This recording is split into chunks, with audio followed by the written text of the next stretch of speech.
ฝากเพลงนี้มอบแด่ผู้หญิงทุกคน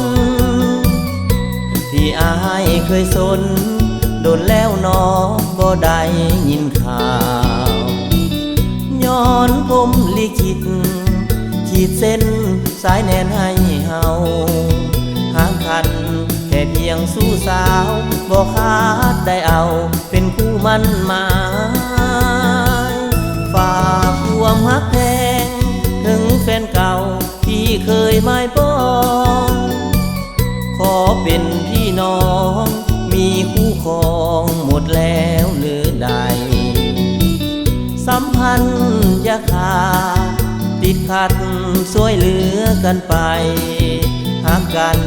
ดังน้องและอายอย่างน้อยหัวใจเคยห่วงไมตรีไผเคยอกหักเพราะอายอย่าได้โทษกรรม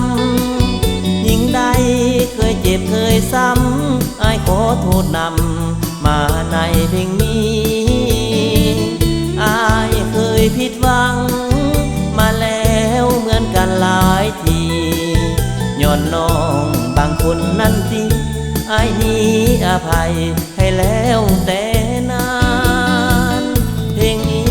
จบลงส่งข่าวหายได้เด้อจะได้เสนอแม่เด็กน้อยให้หูจากกันวันหนึ่งพวกเขาซุ่มเข้าผูกสายสัมพันธ์ถึงเฮาบ่ขาดคู่กันบางทีลูกหลานอาจแม่นสายแน่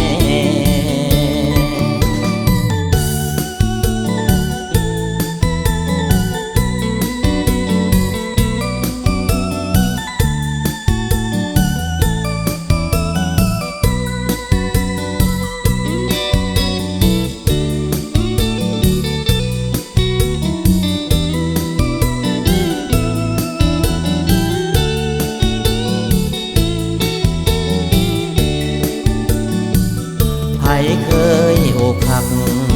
เพราะอายอย่าได้โทษกรรมยิ่งใดเคยเจ็บเคยซ้ำอายขอโทษนำมาในเพลงนี้อายเคยผิดหวังมาแล้วเหมือนกันหลายทีย้อนน้องบางคนนั้นสิอายนี้อภัยให้แล้วแต่นานเพลงนี้จบลงส่งข่าวหายได้เด้อจะได้เสนอแม่เด็กน้อยให้หูจากกันวันหนึ่งพวกเขาซุ่มเข้าผูกสายสัมพันธ์ถึงเฮาบ่ขาดคู่กันบางทีลูกหลานอาจแม่นสาย